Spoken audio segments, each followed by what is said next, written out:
Hello everyone, it's Jamal Thomas. Welcome to the Progressive Soapbox. So I had a conversation with my mom the other day. We were on the phone for like 3 hours. And she started off telling me about all this stuff about Trump and Russia and everything else. And you could tell this idea of the conflation that starts to take place in regards to the conversation between Trump Jr. Did Donald Trump know? Did Trump have work with Russia in order to hack the election? One thing after the next. They've been talking about it for like 6 months.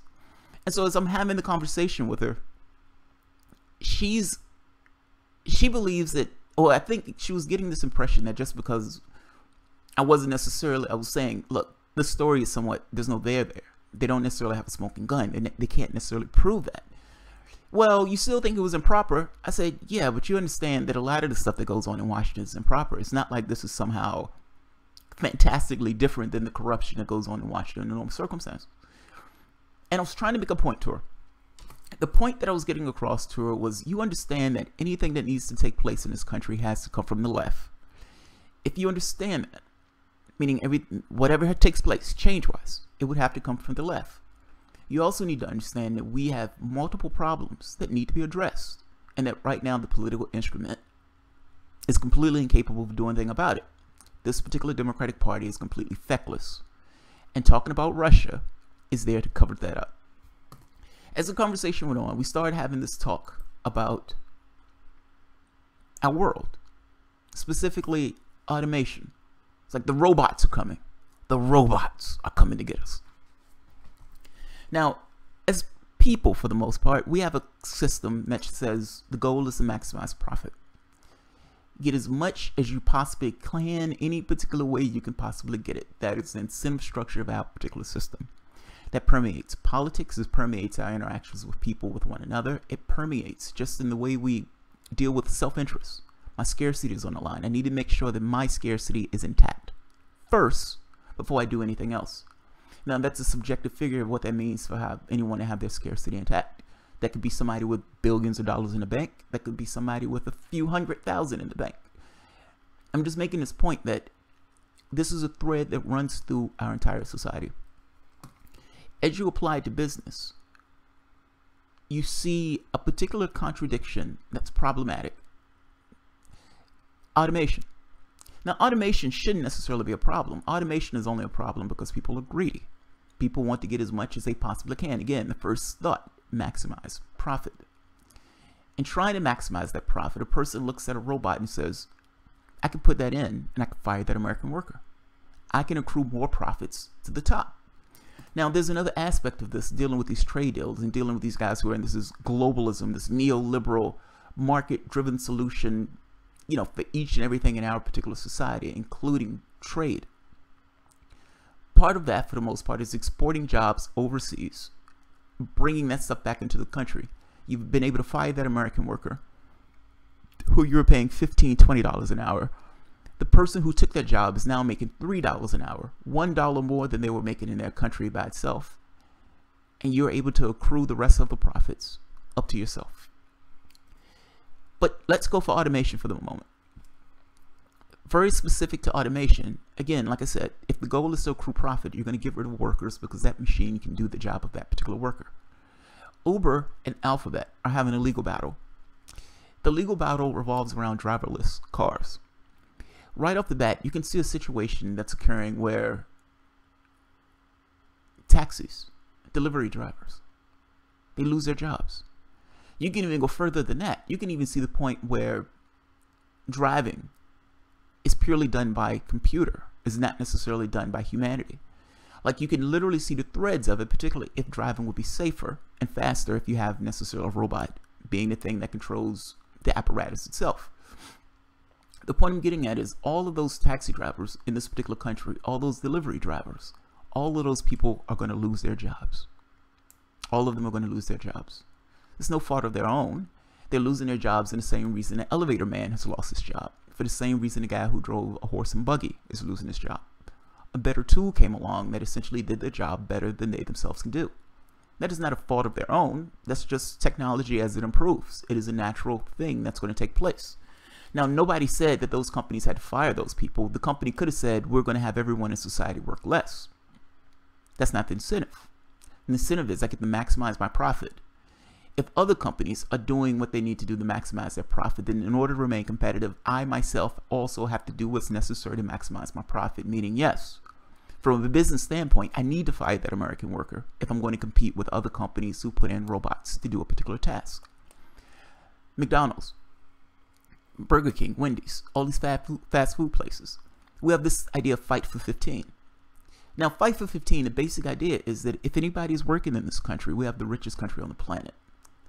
You should make a decent wage, or at the very least, you should make a basic minimum wage. If you have a job, at the very least, you should be able to feed yourself, clothe yourself, and live a particular life. You shouldn't go hungry just because you're a fry cook. Now, McDonald's, or one of these fast food places may say, oh man, I don't want to pay $15 an hour. Let's just fire these guys. Let's just put in a machine that would allow the hamburgers to flip themselves, and let's put in a French fry dropping robot. Done. So now we can get rid of most of the fast food workers who are trying to get $15 an hour. We're going to replace them with robots, and we can also accrue that profit now further to the top, which is all we wanted anyway. Any business that you're talking about, doesn't matter what the business is, whether you're talking about your doctor, whether you're talking about your cabbie, whoever, the goal of the business is to accrue profit, not the thing that they're doing themselves, if that makes sense. Meaning, the hospital is there to accrue as much profit as possible, not to treat you for a medical thing. The medical thing is just what they're doing in order to make that profit, but that's secondary to the profit that they're trying to accrue. Same thing with these companies. They're providing a service, not because the goal is to provide you the service. The goal is to get the profits from that service. Same thing with McDonald's. Each and every one of these industries have a vested interest in automating those processes in order to accrue profit to the top, because their goal is to maximize profit. It has nothing to do with something going on with society or anything else. The image that corporations give of themselves, like drinking a Pepsi, is not just drinking some kind of sugar-laden soda. It's an experience. It's a party in a bottle. Well, no, it's a company who's trying to make as much profit as they can, so they make a drink as tasty as they can possibly make it, and they sell you with advertising saying this thing is a party in a bottle and it's fucking awesome. I'm making a point that all of this, the goal is profit, not the service. Keep going. Stores, so 7-Elevens, Wawa's, all these particular stores, those people are also going to lose their jobs. You have a system where a person can walk in, buy what they want, and walk out. The machine itself will automate the process, meaning the very person walking into the store, their card is charged based upon the things that they take when they leave out the store. You don't need a worker.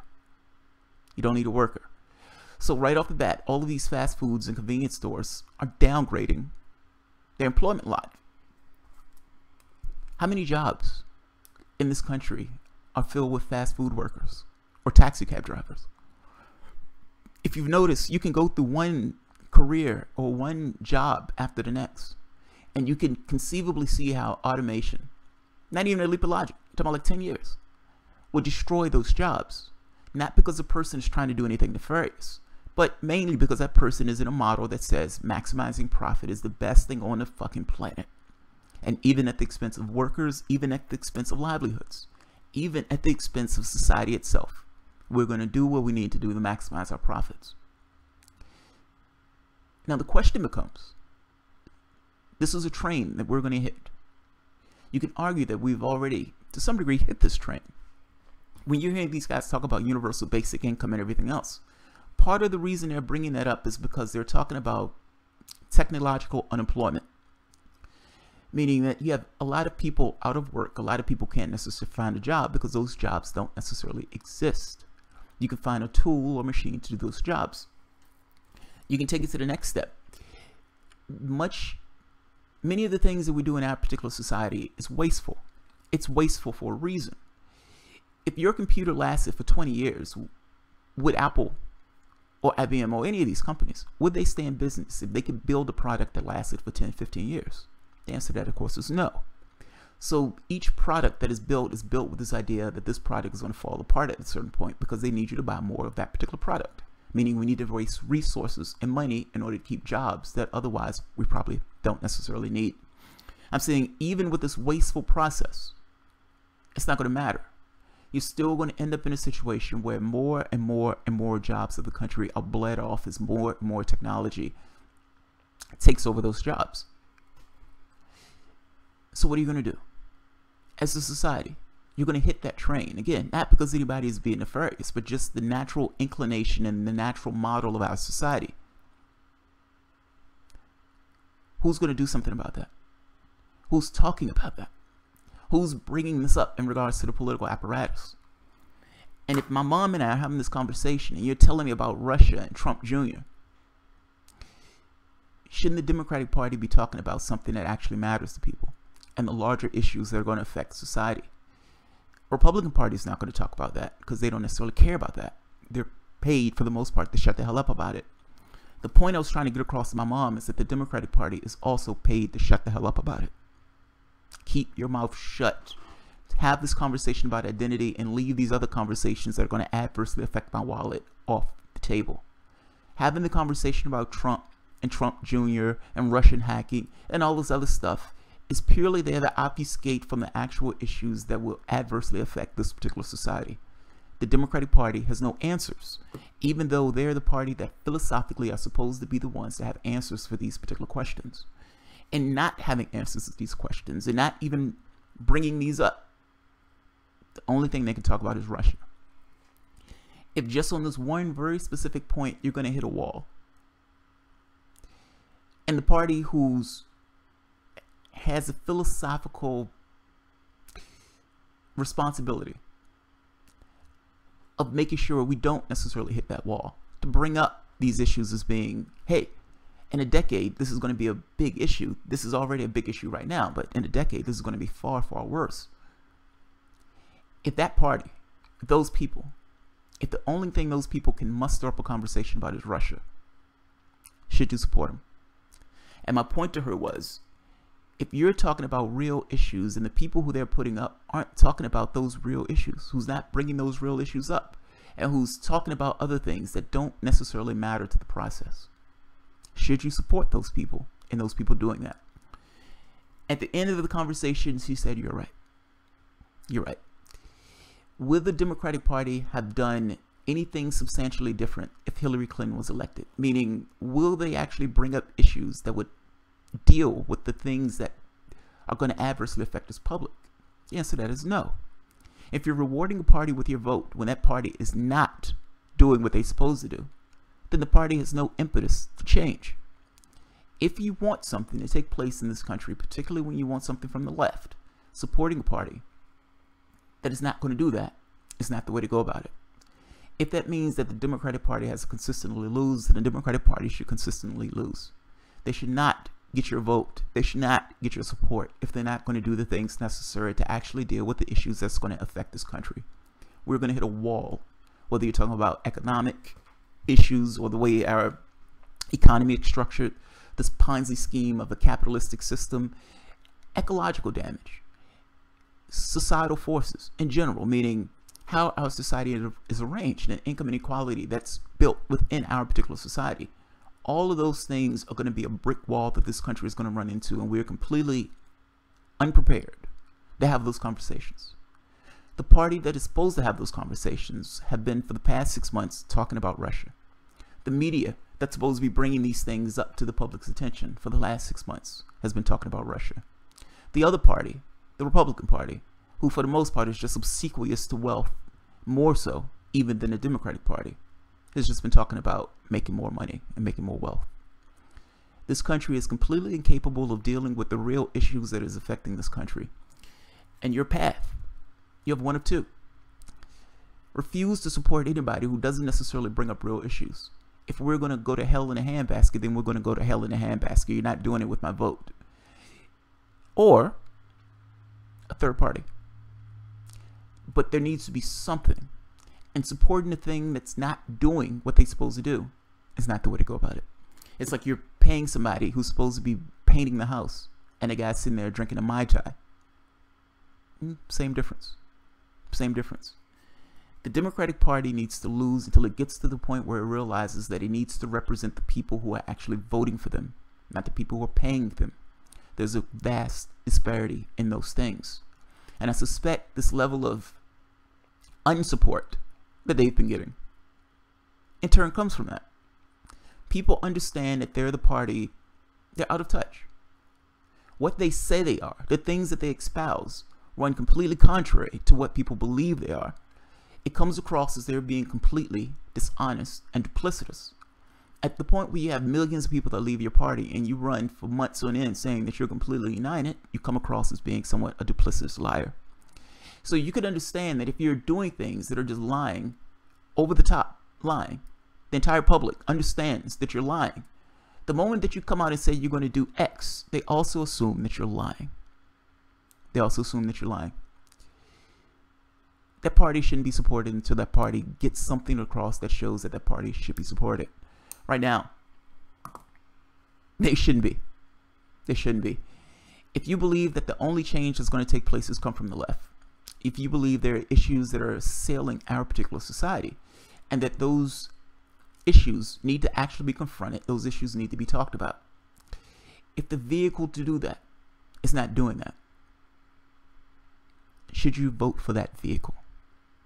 That's your question. My answer is no. My answer is no. From my standpoint, the answer is no. I'm not voting for any Democrat. I'm not voting for any particular person that I don't believe is going to deal with real issues. Deal with real issues. If that means a Republican takes a seat, then that means a Republican takes a seat. We're going to hit a wall regardless. The last thing I'm going to do is support a party that's not going to be attentive to the actual needs, and instead going to believe that for the most part they can take money from their donors and continue the same thing that they've done for the past 20 something years. After that, my mom agreed. My mom agreed. She didn't fully understand this idea of like philosophical basis, meaning if you believe that there are certain issues in society, what do you believe are the things in society that are there to actually fix those issues? If you're going to say that the Democratic Party is the party that's supposed to lean to the left, and the left is the party that deals with these systemic issues of the country, then they're not doing their job. And if they're not doing their job, should they get your vote? And if you gave them your vote while they're not doing their job, do they have any impetus whatsoever to do their job? The answer to that, of course, is no. The only impetus they get to do their job is when they lose over and over and over again. That's their impetus. We can't get in office unless we kind of come to heel, to take a nice colloquialism. All right, guys. If you enjoy the content, feel free to share, write, subscribe. You can always support the work through Patreon. Thank you.